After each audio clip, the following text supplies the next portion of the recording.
So before I hand over to our speaker, I'd like to talk a bit about her. So Sis Suriati Abdullah is a senior counselor and a principal consultant for Suchi Success Initiatives.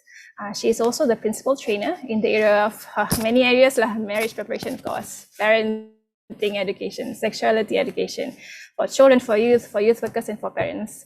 I wonder if she stretches herself so many things on her plate. Okay. Next, she is also, she has been playing a leading role in the Malay Muslim social work scene since in the 80s when she first joined the sector. She was also from MCYS in the Family Policy Unit and also in MUIS as the head of the Family Development Unit. So she's been around. Okay, Sis Suriati is also a trained counselor with a Master of Science and a postgraduate degree from University of South Australia in counselling, and also an alumni of our own NUS. Alhamdulillah, mashallah, so many things on her CV here.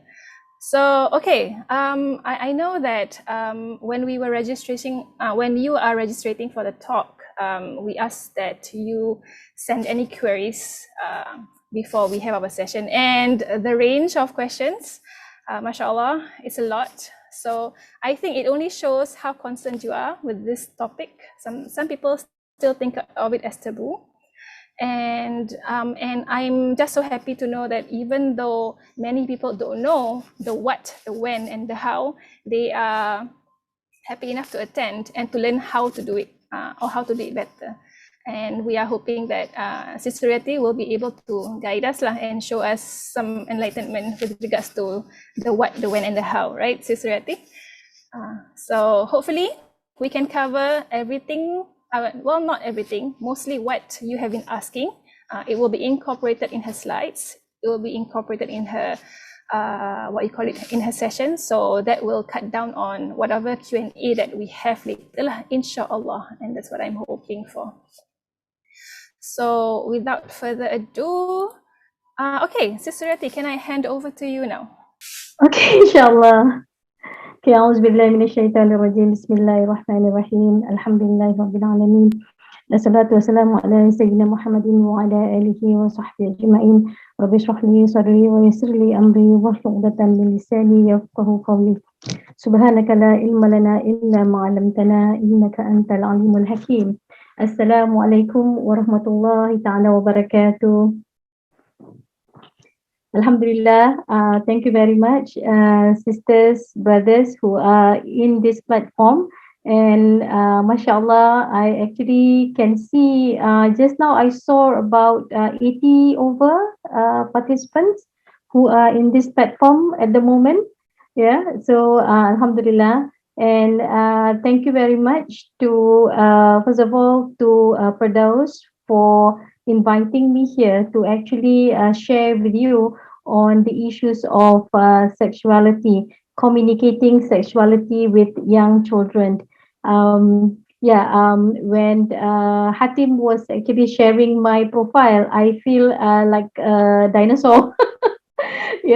1989 when I first graduated from NUS was like many years ago. Yeah, and so Alhamdulillah, we've gone a long way. Yeah, after leaving NUS and joining MCYS, at that time was MCYS. Yeah, and also thereafter I actually joined MUIS, Islamic Religious Council, in the Family Development Department. Alhamdulillah, left MUIS and rejoined MCYS. And at that point, it was called they changed name a lot. So, yeah. MCYS, so, is it? Yeah, at that time was MCYS when I first joined. The second time when I joined was MSF. Yeah, MSF. Now it's MSF. No, I think it was MCCY, and then MSF, they yes. broke into two, I think. Yeah, that's right. Yeah, okay, so Alhamdulillah. Yeah, so basically, after I left MCYS, MSF, yeah, at that time. So I started to actually join my husband, Alhamdulillah, Mr. Muhammad here, to actually start the company called the Suchi Success Initiative Private Limited. And Alhamdulillah, because of the background that we had, both of us, so we were doing a lot of programs for the organizations. We were also doing a lot of programs, for schools, and also was called to do programs for the Health Promotion Board. At that time was we started in 2005 when I left. Yeah. So yeah, so until now, Alhamdulillah. Yeah, so I think without further ado, I would actually proceed to I was like afraid like if we don't have much time, yeah, to actually share. So yeah, this is a sharing, about communicating sexuality with young children.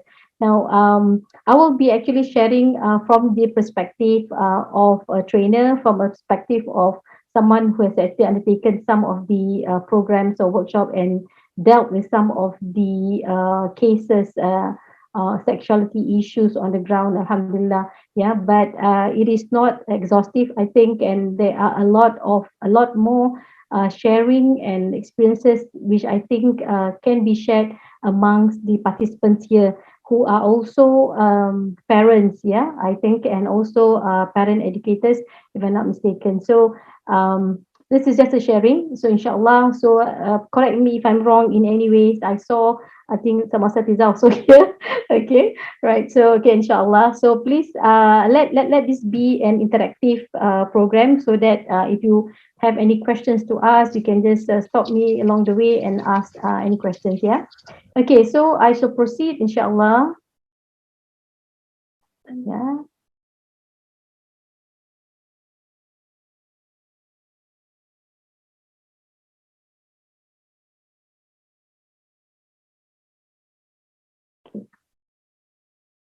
Okay.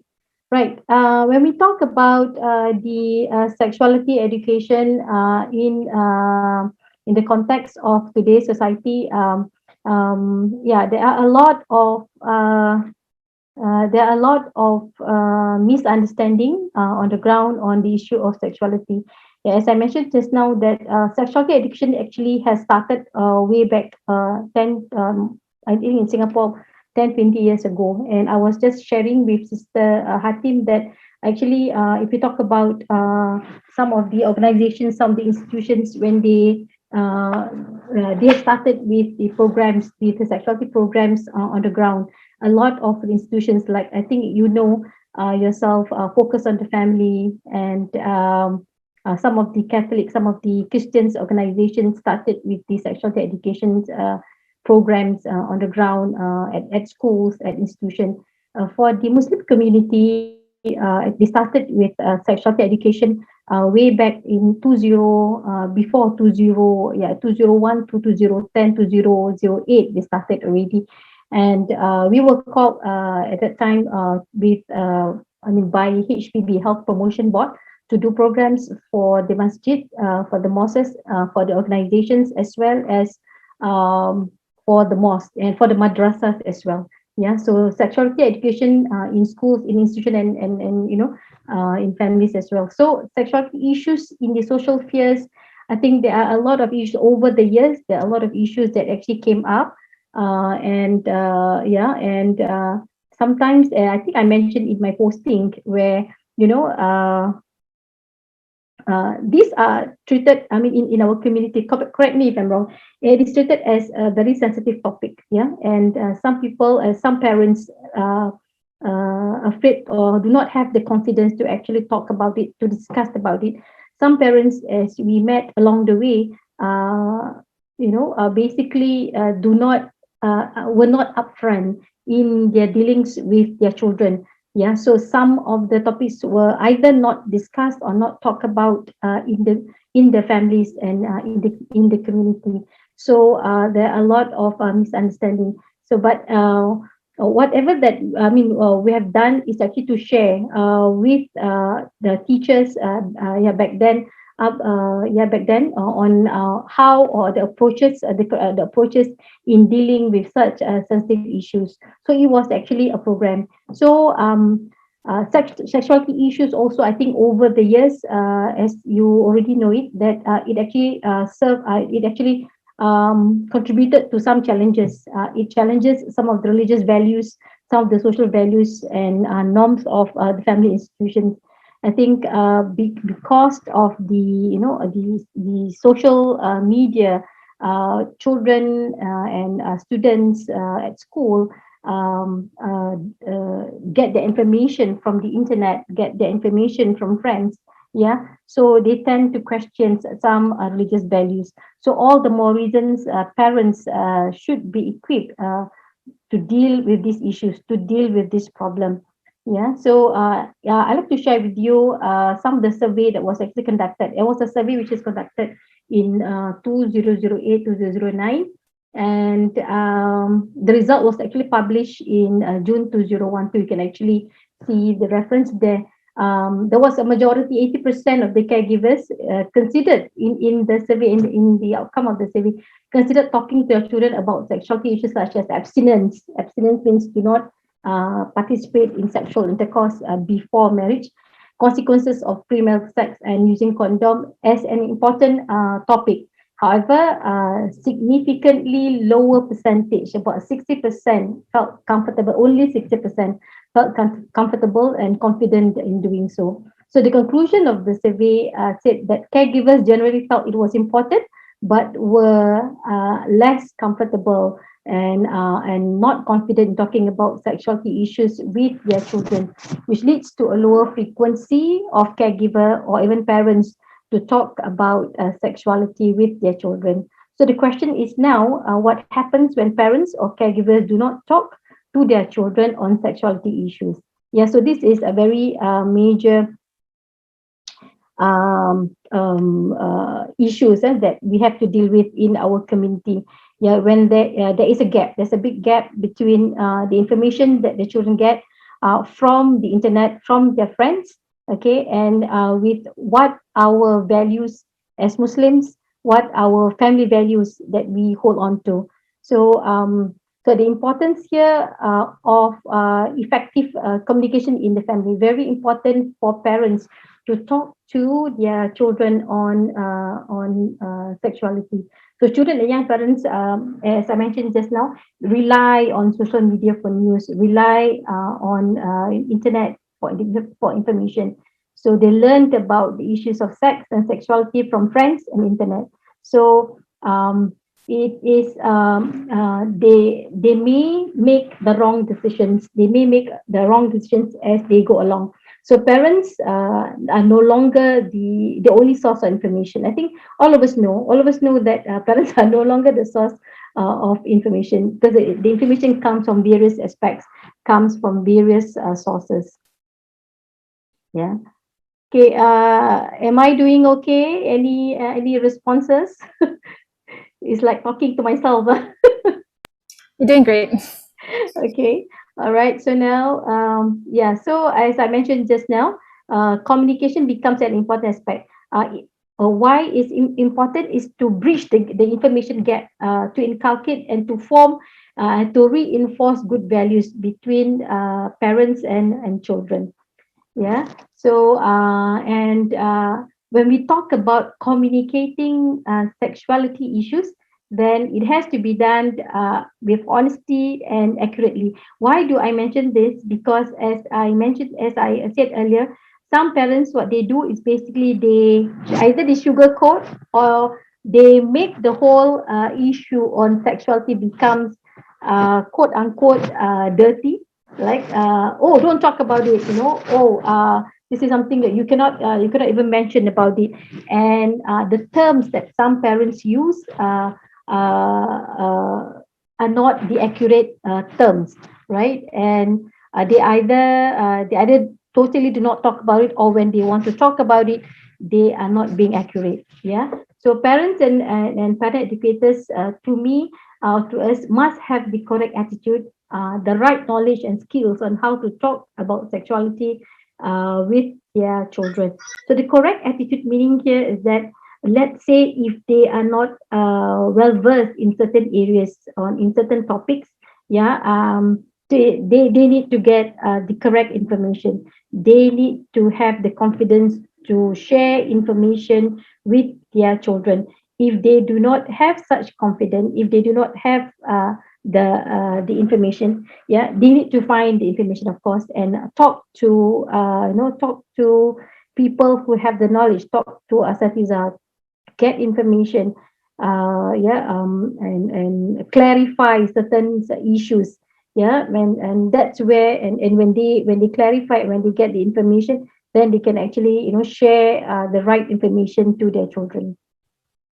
Okay, so when we talk about, as I mentioned just now, what exactly is sexuality? When we normally we when we were doing some programs with some of the parents at some of the organizations, at first some parents felt that, okay, because this is a taboo topic, because this is a very sensitive topic, some of them prevented their children from attending such programs. And some of them, when it was held in madrasa, when it was held in masjid, they also felt that it is not an appropriate topic to talk about or to discuss in the in such a pure, or in such a sacred place such as the madrasa or the masjid. Yeah, so, and they feel that this is topic too sensitive to be talked about. So in terms of misperception, they think that when we want to discuss or talk about sexuality, they think that we are actually teaching their children about sexual intercourse. And the fear for some of the parents is that they think that when the more you talk about it, the more the children or the students would be very curious to know about the topic, and wanting to try new things, yeah, wanting to try about wanting to engage themselves in sex. So very important, I think we have to actually differentiate between what is sexual sex and what is sexuality, because these are two different issues, two different topic, two different activity. Okay, I think we know that sex is about sexual intercourse between a man and a woman. All right, but when we talk about sexuality issues, it is actually it's a wide spectrum. So I would like to actually share with you. Okay, let stop me if I'm too fast, or if you don't understand, or if you want me to clarify further. Okay, this is taken from the Health Promotion Board, what we call as the circles of sexuality. So when we talk about sexuality, we are actually talking about 5 different areas of sexuality.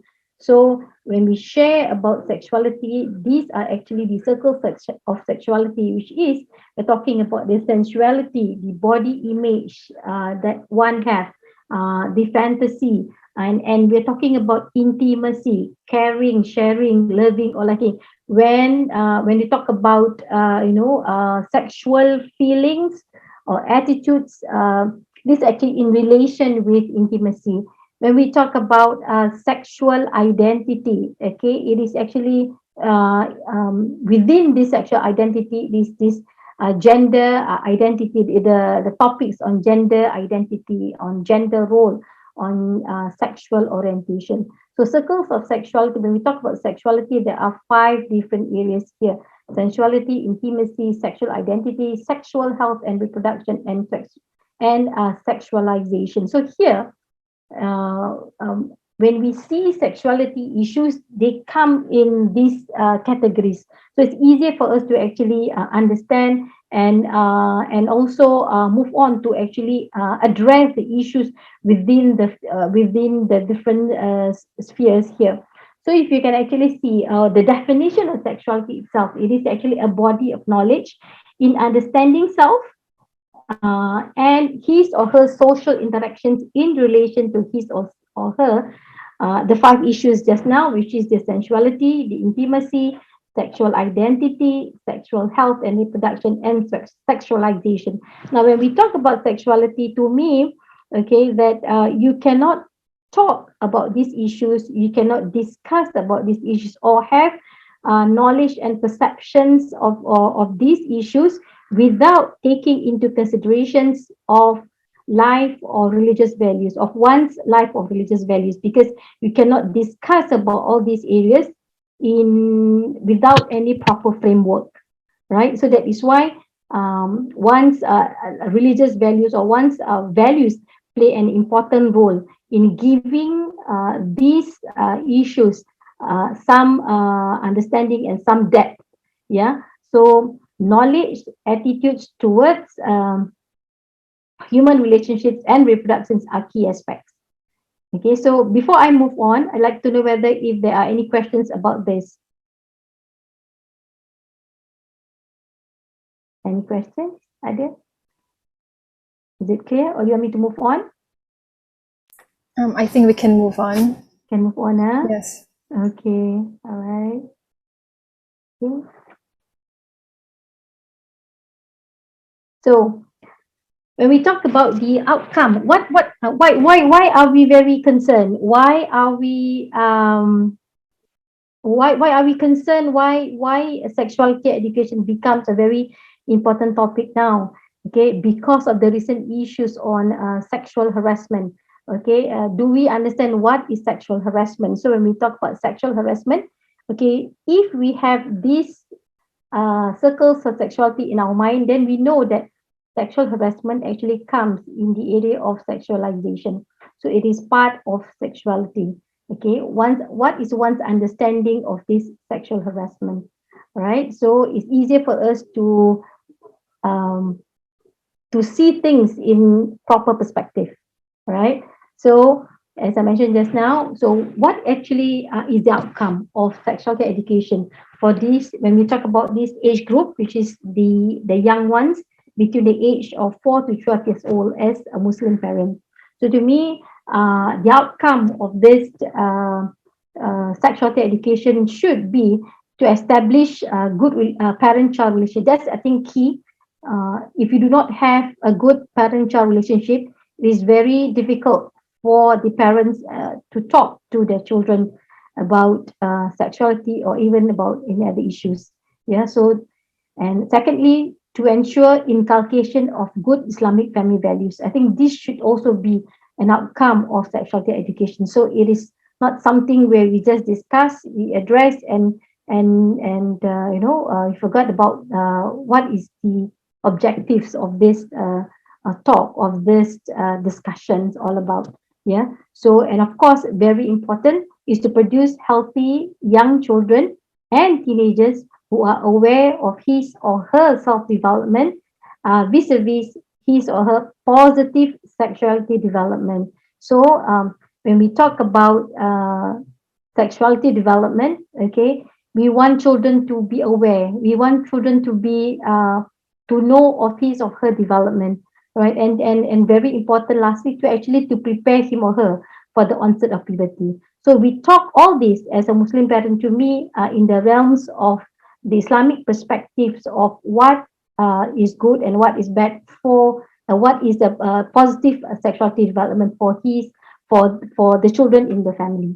So it's very important. The framework, whatever framework that you have to actually see it from the perspective of from the Islamic perspective, right? So as I mentioned just now, when we talk about these areas, you need to have the basic foundation of life and religious values. What are your values towards these issues? Okay, what are your values towards sexual identity in for that matter? Okay, example, the gender identity, about gender role, about sexual orientation. So in Islam, there are certain perspectives, there are certain ideas, there are certain definitions about gender roles, about gender identity, about sexual orientation. So how do you see some issues in relation to this? Okay, all right. So one important aspect of sexuality education for parents and parent educators, PEs, parent educators, is to provide value-based knowledge. Yeah, so you have to provide knowledge, value-based knowledge. So the basis of it is life and religious values. and the age appropriate exposure to different age groups. There are a lot of questions on what to talk, when to talk about sexuality issues with the children. So here we have the age appropriate exposures. So when we actually see this the circle of sexuality, it comes to us on when what comes to our mind would be the questions of whether can is it appropriate when we talk about age appropriateness, is it appropriate to actually talk to a 7-year old, okay, on example on say on the reproductive organs, or on intercourse, on sexual intercourse, is it appropriate, yeah, for 7-year old? So this is a question that it should come to our mind as parents. Okay, what is the age appropriateness? Okay, so for children of 4 to 12 years old, is it important for us to talk about gender role already, or do we talk to them about rape or incest? It may not be appropriate. So that is why age appropriateness is very important. Okay, age appropriate exposures to the different age group. So sometimes children come to we have in our dealing with some of the parents. Yeah, some parents asked when they were walking together, and then the child actually saw a pregnant woman, right? And then the child asked the mother or the parents, yeah, how the baby gets into the mummy's tummy, right? So how do you answer the questions? Okay, do you say then, oh, because they had sexual intercourse, and then the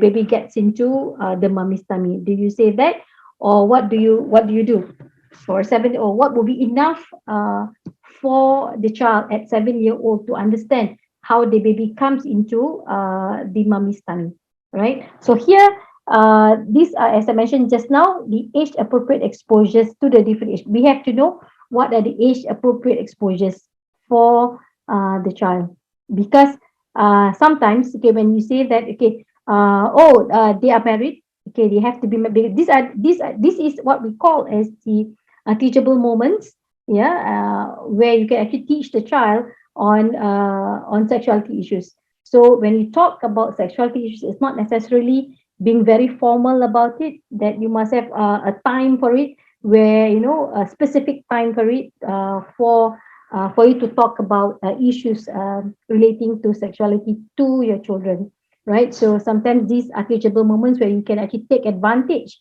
of the situation, and begin to share the family values, begins to share religious values, with your children. Okay.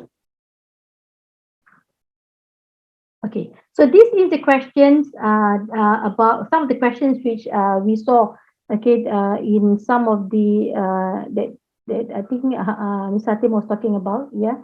So what and when to talk to your young children about sexuality education? What to talk about? Okay, and when to begin talking about sexuality education to your children? So when you mentioned about age appropriate exposures, and it must be value based. Okay, so bear in mind that between 4 to 6 years, I think I actually categorize them into two separate categories: 4 to 6 years old and 7 to 12 years old. So down here, we are between 4 to 6 years old. Basically, these are preschoolers. Okay, and 7 to 12 years old, these are basically the primary school goers, right? So for preschoolers, what are important to them? Okay, their physical, their emotional development, their mental health development.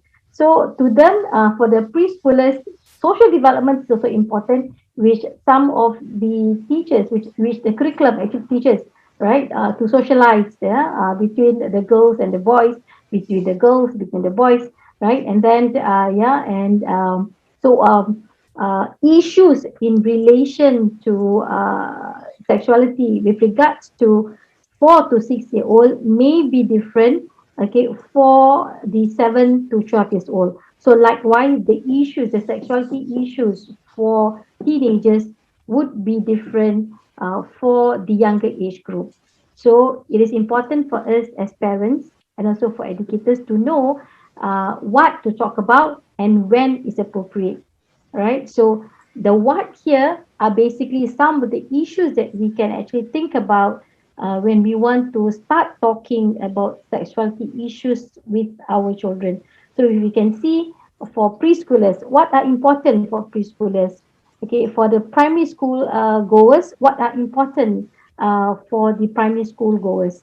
If the okay, if I can actually, I've actually added here the spiritual health in for the um, 7 to 12-year old or the primary school. It is important to begin to inculcate some of the spiritual health for that particular age group, right? So this is something where parents need to check back on their own family values, whether it is important. Example, the issue of aurat, the issue of covering. All right.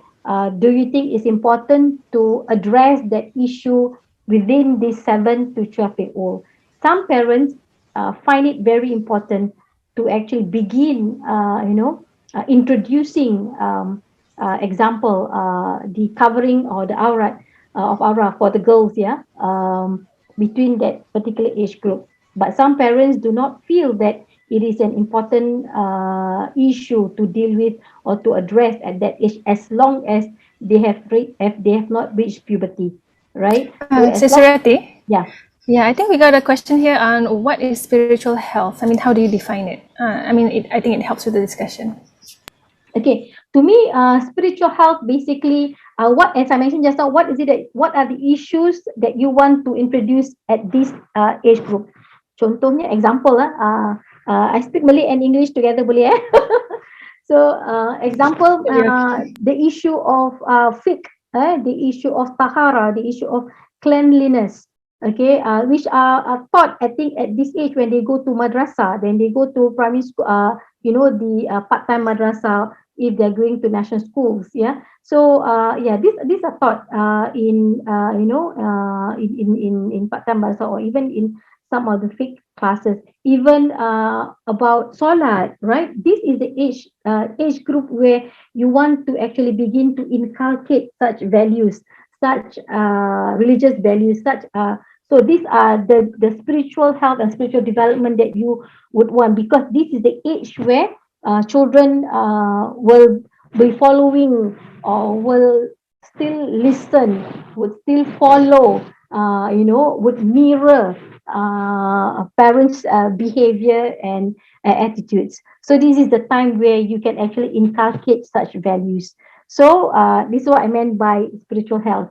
Yeah. So when you do that, okay. So what and vis-a-vis the sexuality issues, right? So what are the sexuality issues that you want to actually cover or you want to touch on in this age group, right? So do I answer that question? I hope so. Yes. Okay, inshallah. Okay, so now, so again, go back to these circles of sexuality, as I mentioned just now.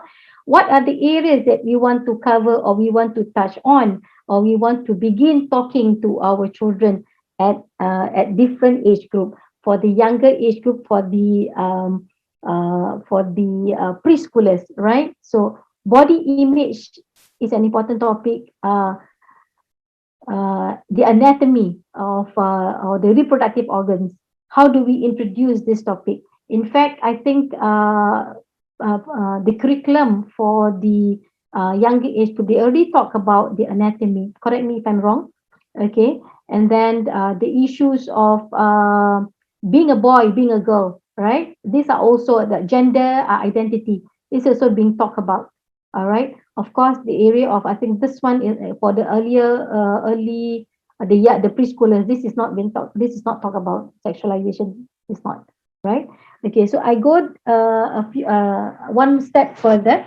Okay, so what to talk about? What are the key sexuality areas to talk about to preschoolers and the primary school goers? Okay, so these are the key areas, the key sexuality education, key sexuality issues you can actually talk about, okay, to preschoolers and to primary. In fact, this is a main topic where not just for preschoolers, primary schoolers, but also to teenagers, okay, to young adult. But it depends on the intensity. It depends on the situation. So issues like BGR, okay, if it's in Malay, then you may want to ask, takkan nak talk about BGR to preschoolers, right? So takkan nak talk about pornography. What is pornography? Do you talk about pornography to preschoolers? Right. Okay. So yeah, sometimes yeah, children do ask, what's if, let's say if they read, I think primary school children, yeah, when they read newspapers, when there are incidences of sexual crimes in social media, or even in, I'm not sure whether people still read newspapers, yeah. So yeah, so if it appears in the newspaper or in the news, right? Yeah. So on sexual crimes. So do we talk, or do we begin talking, or what are the issues that we want to talk to the preschoolers and the primary school children, right? And being smart, of course, about issues on peer influence, STIs. This is sexually transmitted infections, right? So these are a lot. There are a lot of issues that we can actually talk about to our preschoolers and the primary school going children, right?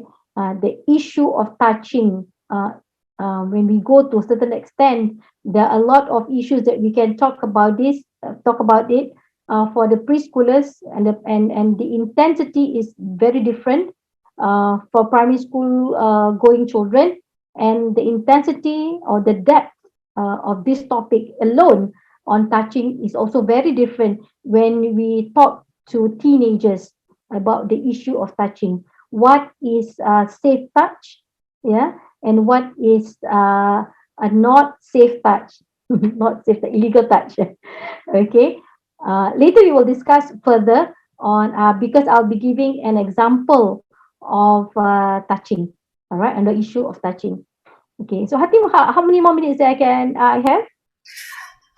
You have about half an hour more. Half an hour more. Yes. Okay. All right. So okay. Before I proceed further, are there any questions, or is there any issues that I need to um, share at this point of time? I think I'm not sure whether, I mean, there are some questions in the chat box, but I don't know whether you'll be covering it later. There's, I think some, like for example, they were talking about what if they were accidentally exposed to age inappropriate themes, and then you mentioned about, well, take this as a teachable moment, right? I think many are concerned about how to start talking to begin with lah. So the communication part. The communication part, Yes. yeah. All right. Okay, we will get to that. Okay. Okay, these are basically some areas where we actually have differentiate and some things that you can think about as parents, and some things, the categories that you can actually, I think I mentioned just now, right? The categories that you may want to talk about with your spouse and to find more information about it. Okay, you see the numbers there, 2323 is basically referring to the categories, the age categories. Okay, the intensity would be different. Issue of boundaries, okay, between boy and girl, okay, 1 and 2, all right. And then issue of touching, I mentioned just now, the issue of pornography. Pornography happens, I mean, it's easily accessible, especially now when kids are exposed or given gadgets, given handphones, yeah, is very easy. Do we have filters as parents? Yeah, do we put filters in our the gadgets that we give to our children? Okay, soft pornography also available, very easily available. Do we talk about it to our yeah, this age category, to our school going children, primary school going children? Body parts, is it important to talk about body parts? okay, confidence, peer influence, and about saying no. All right, saying no is in relation to confidence, okay, and the issue of condoms. All right, again, this is again another sensitive issues that some parents do not want to talk about it. And when we don't talk about it, okay, what are the consequences that we will be faced with?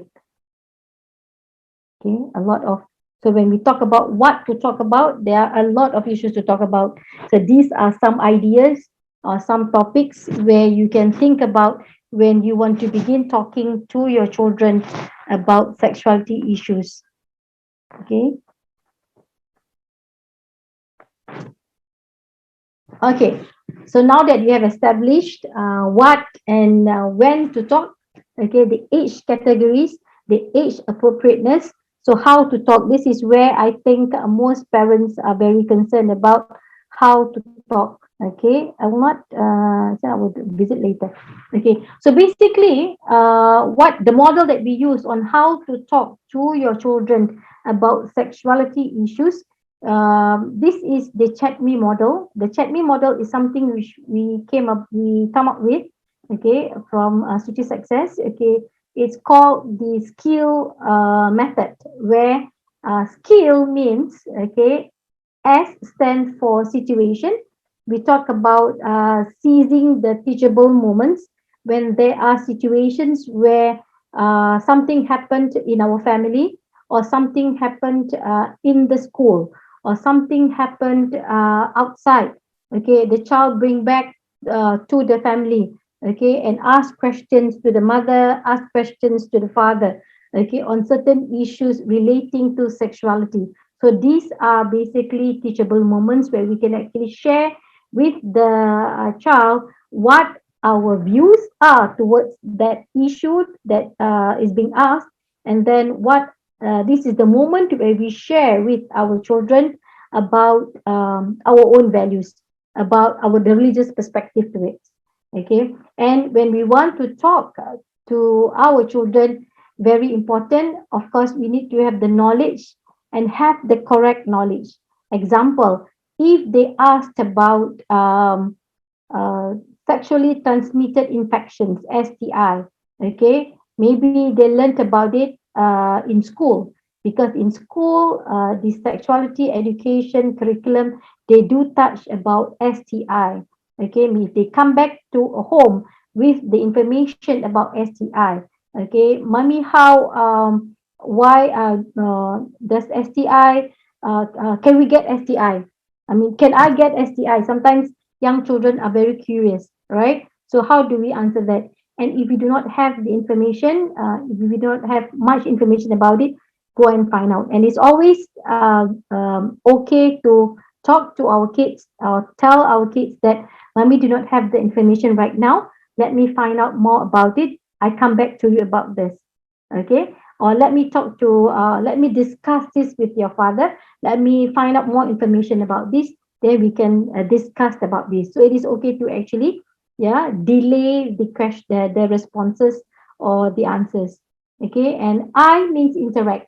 Okay. The how to interact. That means not to so much be judgmental, because sometimes as parents, okay, we tend to be judgmental in the way we respond to our kids. Judgmental meaning that, if they come back and ask, mommy, I saw this boy and this girl holding hands. Can I do that? Okay, then, if being judgmental means that, oh, that boy and girls, oh, is haram to do that. And then, you shouldn't be doing that.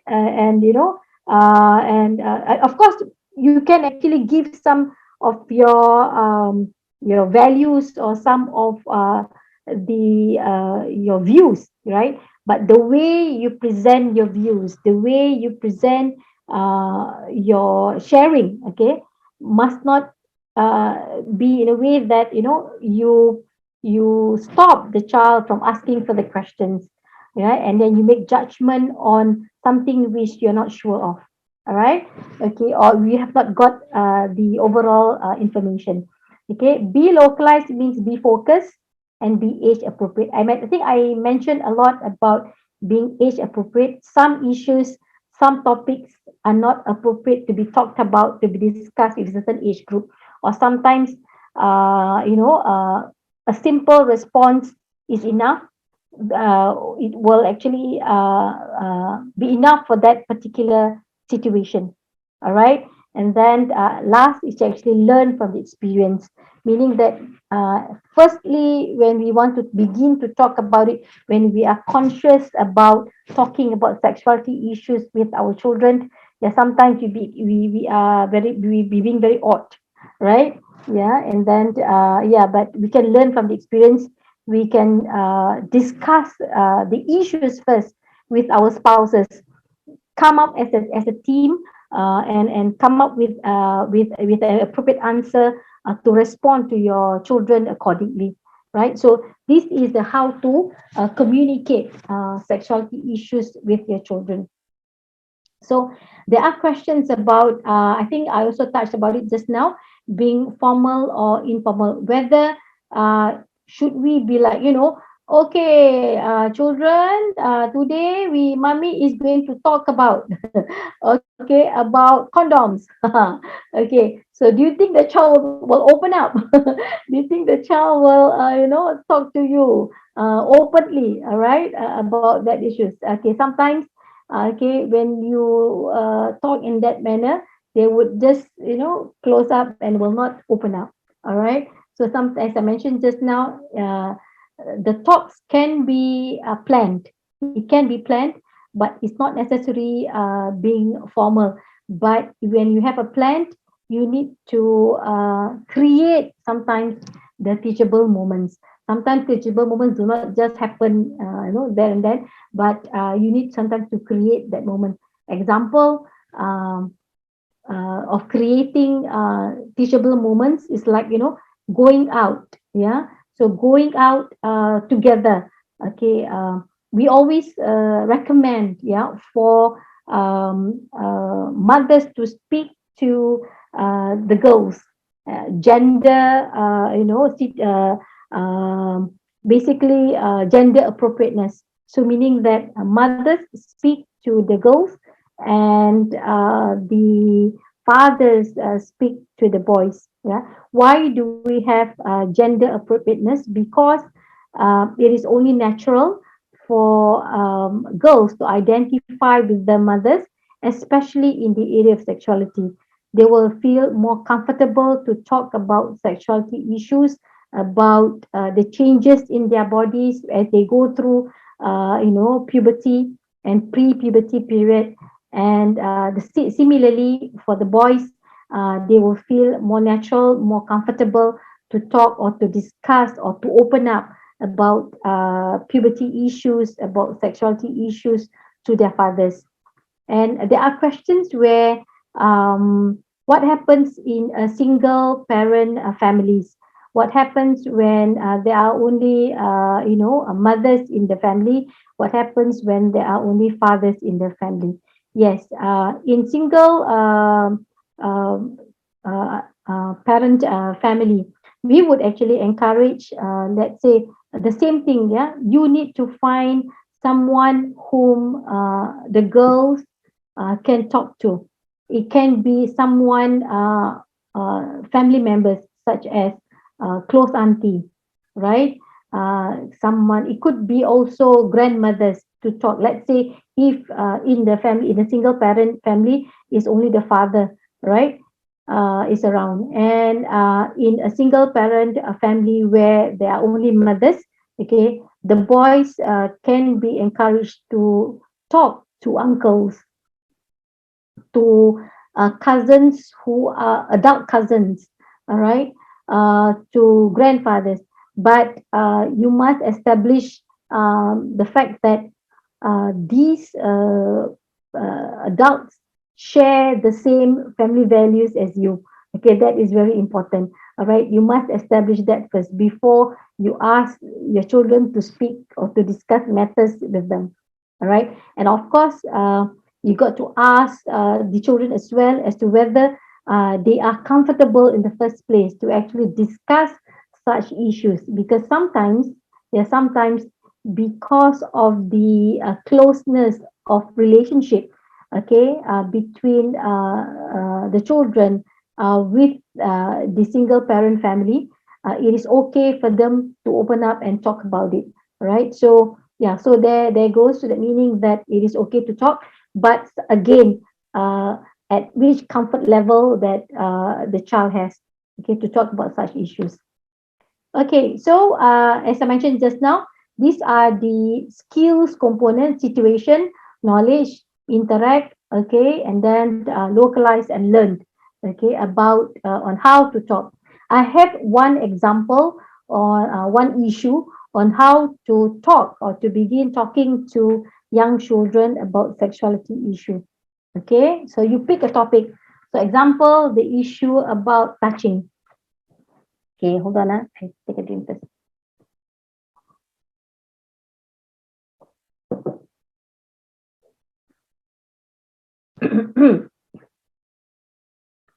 Okay, so the the issue about touching, yeah, okay, touching is one issue, one sexuality issue that we can actually discuss in both age group, which is the earlier the preschool, the preschool going children, and also the primary school goers. So you can actually see here the depth of discussion would be something different. Okay, so the situation, it could be a situation where this is just an example. Okay, play activity at preschool. So boy and girl holding hands.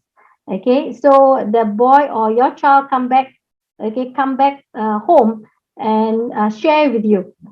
Mummy, just now at the preschool, at the school, we have this play activity.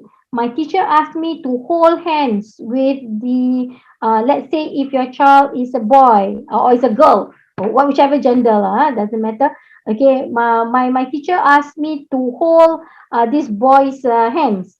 All right. So, but you told me already, do not, cannot touch, boy and girl cannot touch, right? So how? I don't want to take part in this. I don't want to take part in that activity. All right. So when a child comes back and share with you, okay, this issue. So to me, this is a teachable moment. This is a very good situation where you can actually begin talking to your child about the issue of touching. All right. What is safe touch? What is not safe touch? All right. So safe touch. Who can touch you and who cannot touch you? All right. Okay. Yes. As a basic principle, boy and girl who are not mahram, you can already introduce the idea of mahram. What's the meaning of mahram? Right. Okay. I mean, persons who have blood relationship with you. All right. So they can touch you, but touch where? Okay, is this for safe touch? Touch in all other parts of your body. Cannot touch private areas. So actually, just to share with you, when we undertake such topic in the classroom setting, or or face to face programs or lessons, we actually share with parents what are the areas that can it's called a safe touch, what are the areas are not the safe touch. That means the private parts are not safe touch. All right. Nobody can touch the private areas. All right. If you have mahram touching you, holding you, hold hands, yeah, can. All right. If you have non-mahram, if you have boys touching you, okay, okay, this is something is a gray area. All right. Sorry, it's not a gray. It's something which you don't want that to happen. Okay. You advise your child, okay, when there is a boy who is not mahram touching you, let me know. Because for preschool going children, yeah, this is something which they need to share, they need to inform the parents or the teachers.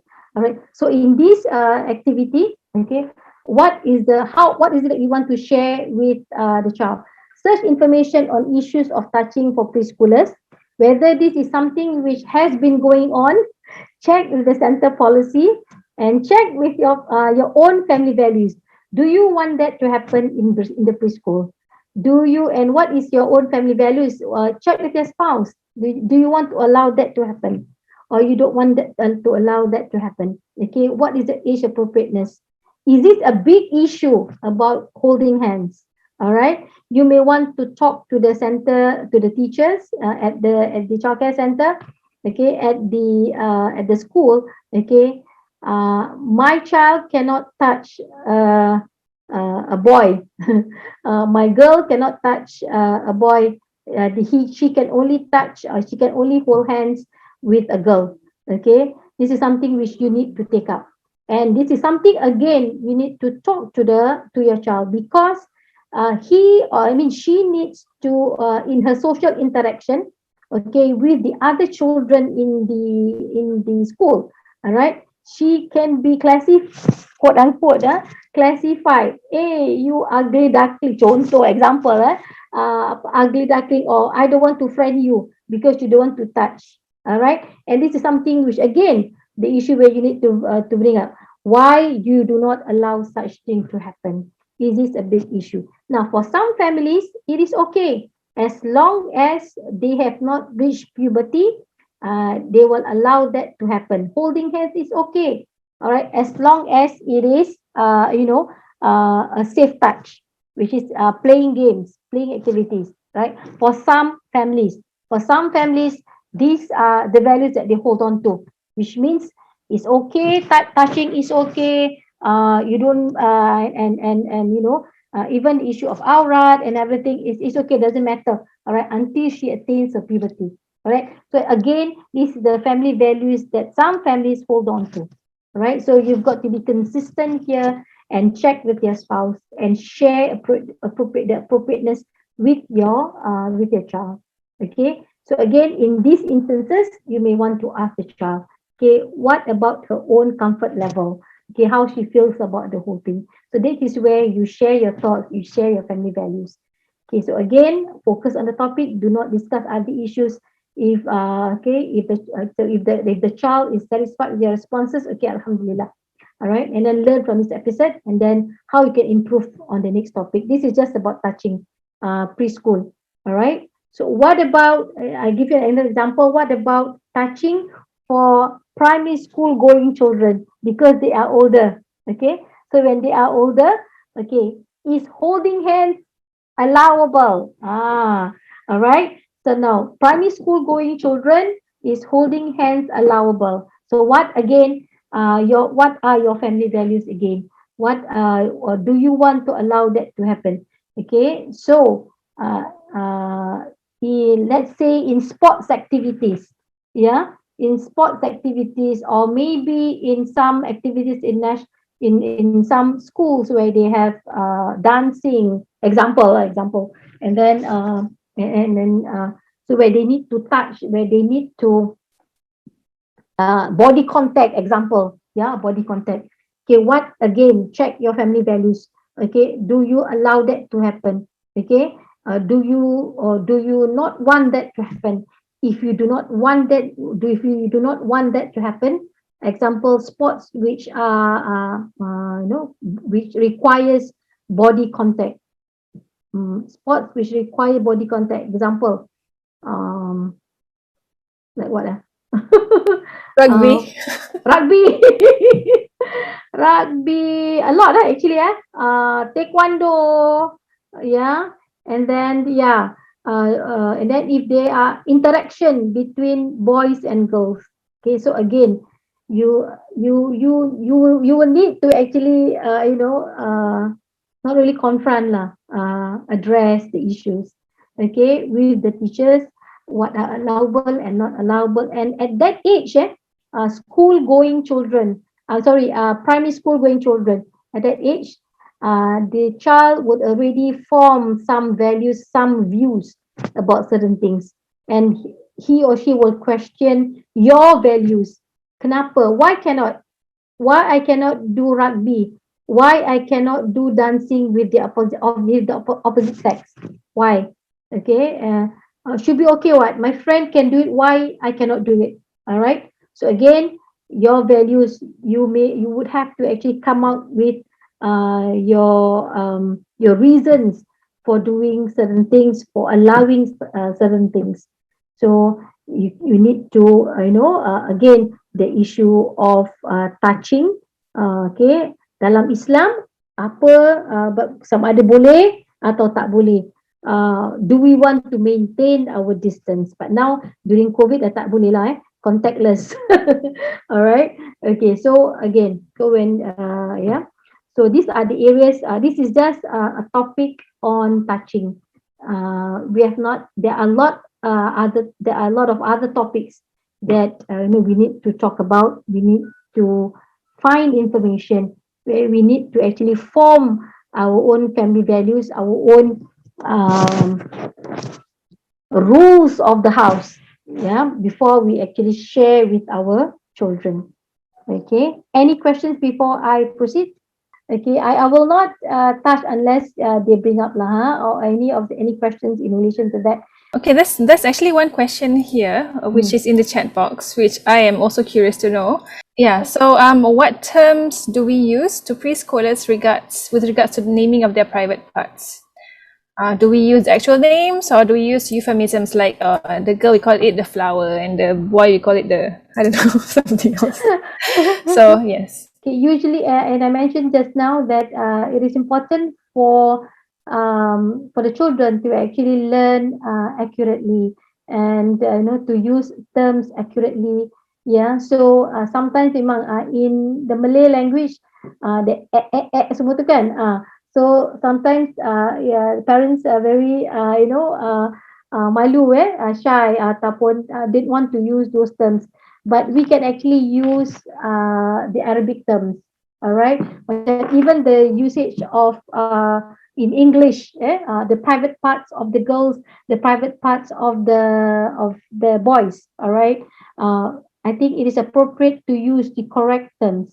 The example, macam kalau let's say if you want to use the Arabic terms like Faraj, yeah, which is more appropriate sometimes, yeah, to refer to it. And these are accurate.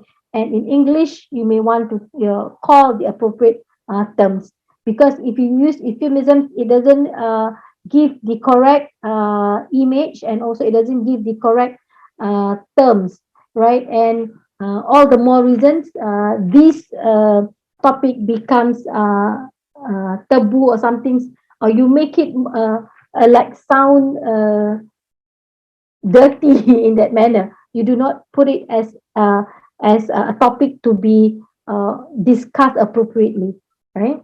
Yeah. Do I answer that question? I think that helps. But I was just wondering, in the Malay language, I mean, why is it the terms that we are used to sound a bit uncouth? But so in that case, then we use Arabic. I was wondering, is there any appropriate Malay words to begin with? Appropriate Malay words, alat kemaluan. Oh. It becomes very yeah, because when you use proper terms, then it is appropriate. Jadi it's a proper Malay lah, alat kemaluan. Correct me if I'm wrong, if there are any teachers down here. Okay, alat kemaluan perempuan, alat kemaluan lelaki, alat sulit. This is another. Okay, contohnya example in Malay. Example lah. In a conversation with a girl, okay, Ita tak boleh dedahkan alat sulit Ita kepada lelaki, ataupun tidak boleh suka-suka dedahkan alat sulit Ita kepada atau even pada siapa-siapa lah, right? Tidak boleh, orang lain tidak boleh pegang, tak boleh sentuh. Then when you talk like that, it becomes the conversation becomes dia bukan sesuatu yang memalukan. It's not something yang memalukan, or you put down, or something yang you put down, but you give a proper standing to that discussion. Jadi dia lebih beradab, ada adab. I think somebody mentioned alat kelamin here as well. Alat kelamin boleh, alat sulit, yeah. But for English, it's fine to use penis, vagina, vulva. Vagina, right. So jadi it's appropriate. And in I think in schools also they pronounce or they use the correct terms, so it's easier. Because kalau you use, the more you use euphemism, the more you use add lah, the flower lah, the whatever lah, then it becomes jadi cloudy. The whole thing, the whole information, the whole topic become cloudy, right? Okay. Okay, so thank you so much for the enlightenment. I hope that helps with regards to what vocabulary we use to describe our private parts. Yeah, alat kemaluan. Yes. Okay. Yes. So that's another question. I think this is also in regards to the topics that we were talking about. The questions are, how do we explain in a positive way to our children with regards to LGBT? This is a very big question. Okay, actually, I don't want to touch on the issues of LGBT because it's a big topic lah. It's a big topic to talk about it. Yeah, but school-going children, they will be okay. Hold on. More or less, will be exposed to it. They will be exposed to it sooner or later, and parents need to have the information. To me, I think because in Islam, kita promote pro-family, alright, very clear. Antara lelaki dan perempuan is very clear. So when we talk about I think under sexual orientation, we talk about when you go there. Here, right? Gender role and because LGBTQ will be in this area, all right, in this area of sexual identity and sexual orientation. So when they go to school, when they see, I think primary school discussions, they talk about LGBTQ, panjang sangat. LGBTQIA. Yeah, right. Issues, right? So we've got to be very already introduced the idea of marriage, the idea of man and woman, the idea of marriage in Islam. Okay, dalam Islam, perkahwinan tu adalah sesuatu yang digalakkan. Ia adalah sunnah. Ia adalah sesuatu yang wajib apabila tiba masanya. But for you, it is not right. It's not time for you to get married, right? So, but when issues of LGBTQ, wanita dan lelaki itu ada perbezaan. Okay, and I think that pro-family issues and topics have to be discussed. About the objective of marriage have to be discussed, right? So that's where I think the issue of LGBTQ lah. Because kalau kita hanya if we actually just talk about haram, tak boleh, then they do not have the overall view of this issue of LGBT, right? Okay, so to me, yeah, and then there are certain areas where banyaklah issues about LGBT yang kita sometimes about preschools children they begin to talk because especially when they celebrate sometimes there are there are festivals, right, where they actually celebrate LGBT, right? Yeah.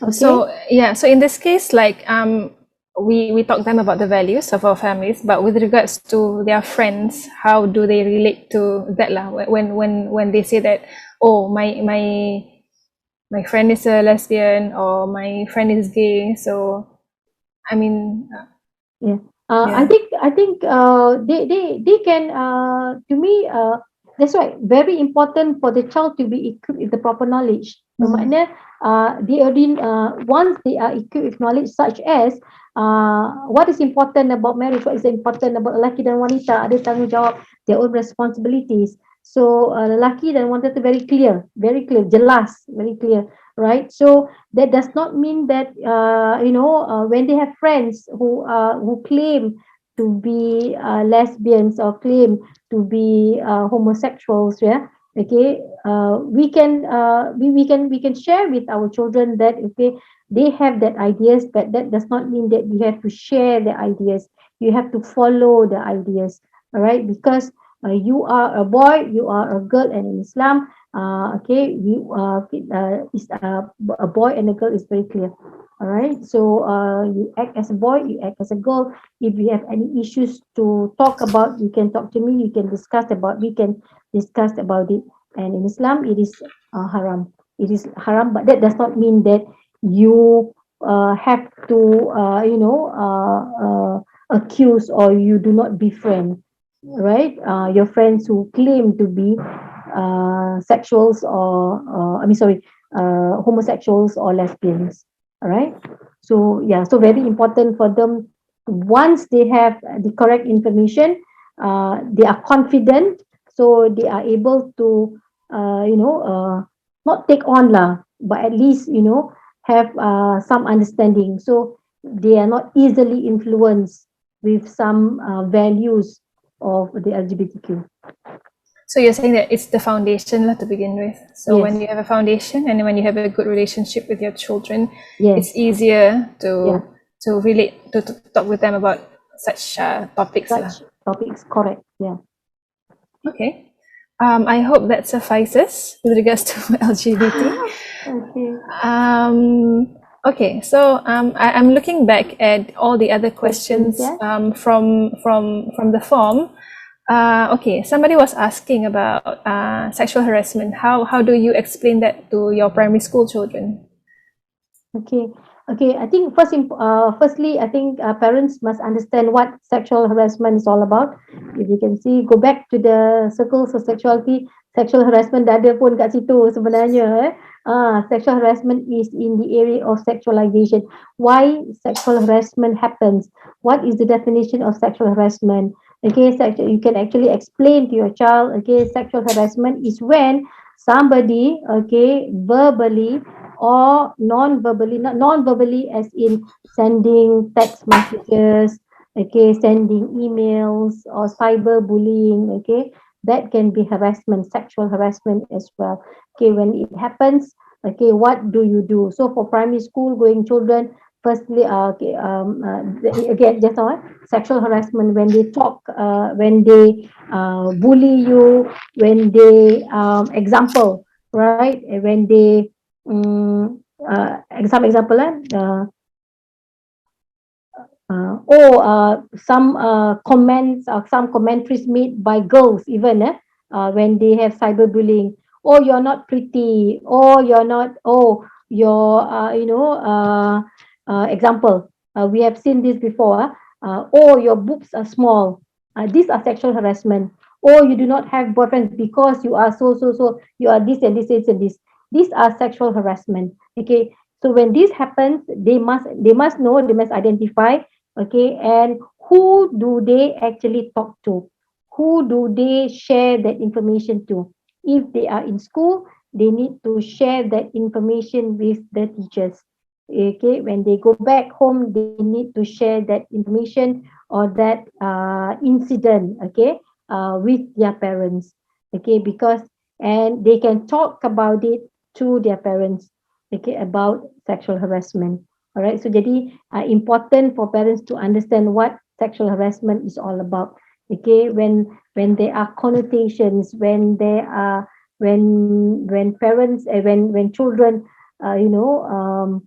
talk in an appropriate manner, or even sexual harassment in terms of even physical touch, that can also be sexual harassment.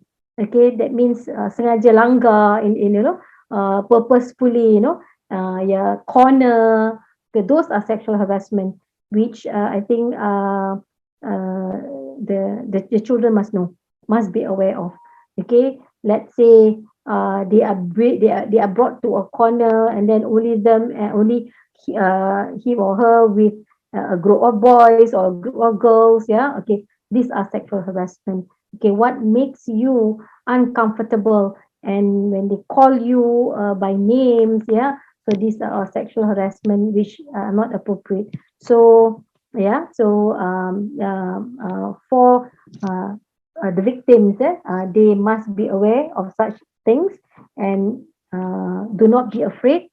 Yeah, do not be afraid to share with the teachers. Do not be afraid to share with the parents. So parents and teachers, once they know about this, they would be able to take the appropriate actions. Okay, for sexual harassment, you can actually make a lodge a police report, yeah, about sexual harassment. Okay, thank you so much for that. I think the chat room is like quite nice that people are actually sharing their opinions on how to help our children with regards to I tak issues lah. nampak chat lah. Hold on. It's okay. Where do I see the chat? Yeah, I mean, you can check it out later. But I think we received two questions here which are similar. I'll be asking you this question first and maybe take one more question before we close. It's already about 9:25 already. Okay, so these two questions, actually, I'll just merge it into one because it seems this similar. It's about what about siblings? How do you want to encourage sibling love when we have like a brother and a sister, and you have to take note of the appropriate touch and things like that lah, aurat and things like that. So yeah. So this is the issue about touching, right? So we mentioned about touching. We mentioned about about mahram and everything. Siblings are mahram. All right. So this is a basic principle that we want to share with our children.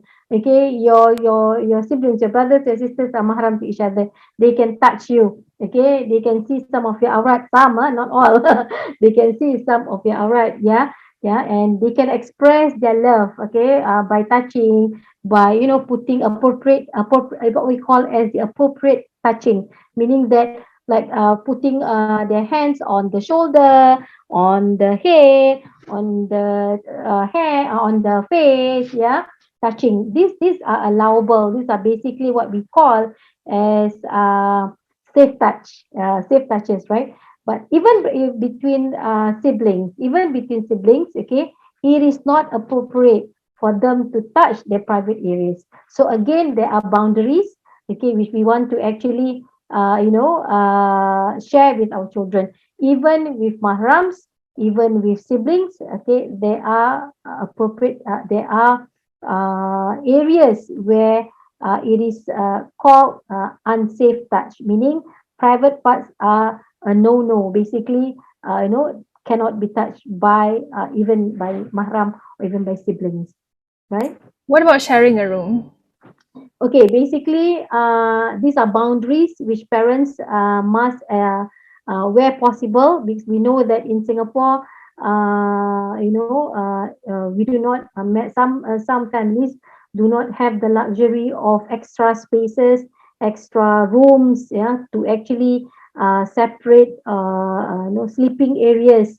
Where possible, separate sleeping areas are important for brother and sister, for boys and girls, separate, two separate places, two separate sleeping areas, right? It is not appropriate for brothers and sisters to share a bedroom, because all of us know, okay, when we sleep, okay, boys and girls, they sleep in their pajamas, they sleep in their, in their nighties, yeah, and then the positions that they take when they sleep, right? So all these can actually can create situations where it is not appropriate for the brothers or for the sisters to see, yeah, some of the aurat, right? As I mentioned just now, okay, expose aurat, expose private areas, private parts, okay, these are not appropriate. Jadi where possible, separate the sleeping areas.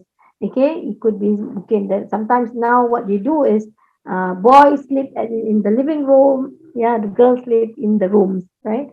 And then I think in Islam also, there is a hadith, there is there's a Quranic verse, I think in Surah Al-Baqarah, where there are 3 times when a child needs to actually to get permission, yeah, from their parents, okay, when they want to enter a room. These are all adab, these are all etiquettes where you need to actually adhere to. And what more on sleeping areas, because you don't want them to be exposed to certain situations where it is not deemed appropriate.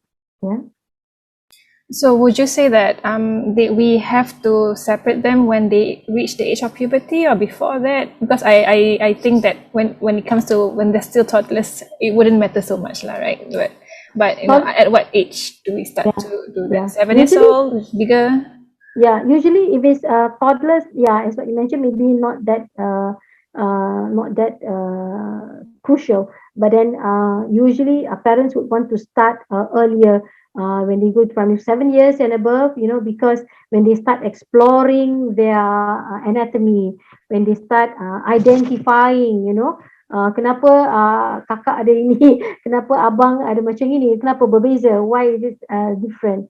Okay, because especially for young children also, so it's best to actually start early, to start early so that they get used to sleeping in separate areas, and that values is slowly inculcated as they grow and reach their puberty. Okay, I think that has been useful. It's nearly 9:30. I think I will just ask one last question with regards to resources. Where do parents go to find resources lah, or videos or any books that you would like to recommend with regards to these kind of topics? Right. Actually, hold on. Actually, in the reference I have, sorry. Sure. Okay. Hold on. Okay. This is actually what I wanted to share earlier on, just as part of sharing what is being taught at school. Okay, what is being taught at school in their sexuality curriculum. I think you all know that they have this what we call as the ABCD concept, which is propagated by the Health Promotion Board, or promoted by the Health Promotion Board, where it's called A, abstinence, B, being faithful, correct and consistent use of condoms, and early detection. Now, why I share this with you, because kadang-kadang sometimes we takut terperanjat, shocked to see that these are being discussed. Now, so that is why very important as parents, we need to be very clear of our values. Okay, what are our values with regards to abstinence, with regards, what do they mean by being faithful? What do they mean by correct and consistent use of condoms? Now, if we don't talk about this, if we don't discuss about this, okay, with our children, then they come home or they come back with the ideas that they get from schools or from different programs. Okay. Now, when we talk, when schools discuss, when the national schools talk about being faithful, they actually share this. This is actually I think in upper primary and also secondary school. Being faithful to them is, if you cannot, if you really want to go for BGR, okay, being faithful means have only one person. Okay, and then correct and consistent use of condoms is, to them, is because you cannot prevent sexual intercourse amongst teens that may happen. Okay, that is the basic understanding. So what they so they actually promote this, not promote lah. Basically, if you cannot, if you cannot prevent yourself from not having premarital sex, so use condoms. But again, in HPB, they do talk about the safety aspects, or the not safety. It's more about the not safety aspects of using condoms. So again, in Islam, or in our understanding, okay, that we may want to give our perspective, that even we have to practice abstinence, of course. No sexual, when we talk about no sexual intercourse before marriage, so these issues of being faithful and condoms do not come into the picture. And then early detection is what they say is basically go for tests if they have if they suspect that they they may have a sexually transmitted infection. So why I share this with you is for you to be prepared that these are things which are discussed in the sexuality education programs in schools, right? So we've got to have the basic information, the basic knowledge, the basic values on how to actually, give the Islamic perspective, our own family values about abstinence, yeah, about on the reasons, about even discussion about the consistent about the usage of condoms, whether allowable or not allowable. Okay, all right. So, okay, and then the way forward. I summarize it, Hatimin. Okay. So, as a summary of today's discussion, okay, it's important to actually identify the gaps. Okay, if there are gaps between you and your spouses, different ideas, different perspectives, different values between you and spouses is something which you need to iron out between you as parents. Okay, identify the gaps and then build and rebuild trust. For communication to be effective, it has to be built on trust. So meaning that uh, children need to trust you as a sumber, as a source of information. So if you do not have the information, as I mentioned just now, look for information. Talk to the experts out there. There are a lot of asatiza who are of caliber, who can give you information, can give you the Islamic perspective of certain things, right? So of certain issues, all right? So they can give you that perspective. And then set house rules. Set house rules meaning, okay, what are the house rules that you want to have in your house? Use on sexuality issues.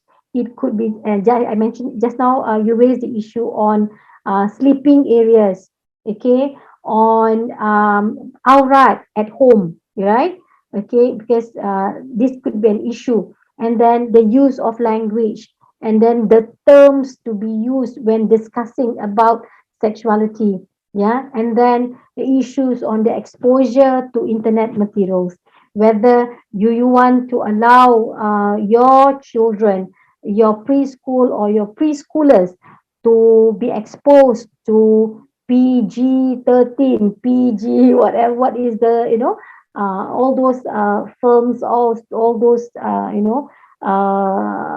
dramas or whatsoever in the internet or even in the TV. So how do you set that as your house rules? And these are the things where you can actually discuss with your spouses or with the adults in the family or with your immediate family to get the support. Yeah.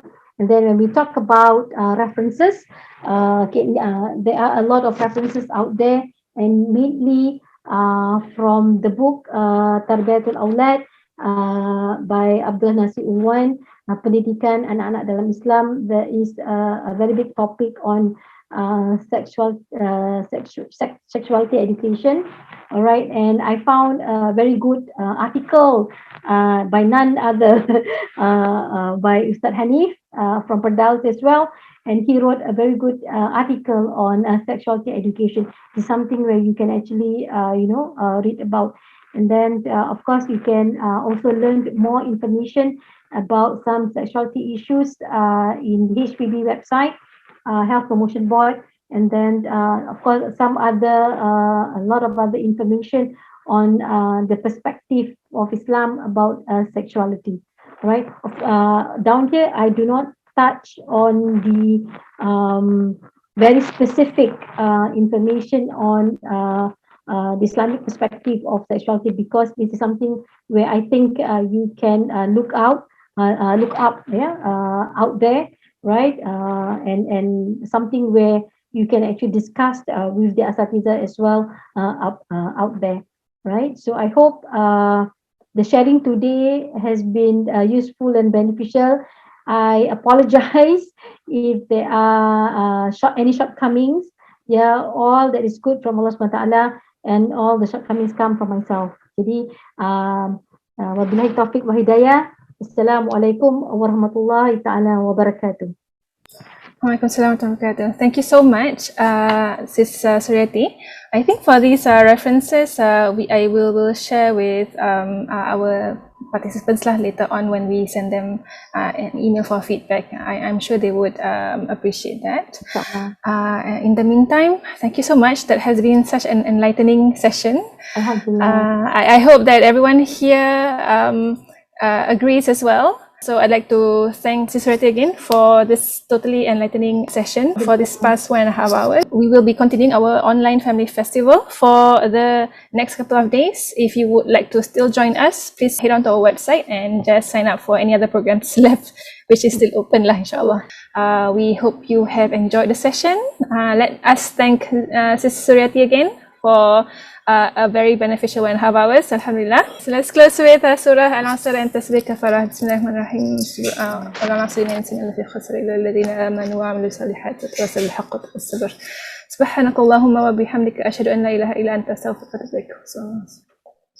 Okay, thank you so much. Assalamualaikum warahmatullahi wabarakatuh. It's late at night. Hope you have a good rest. And for those of you who have signed up for tomorrow, see you again, inshallah.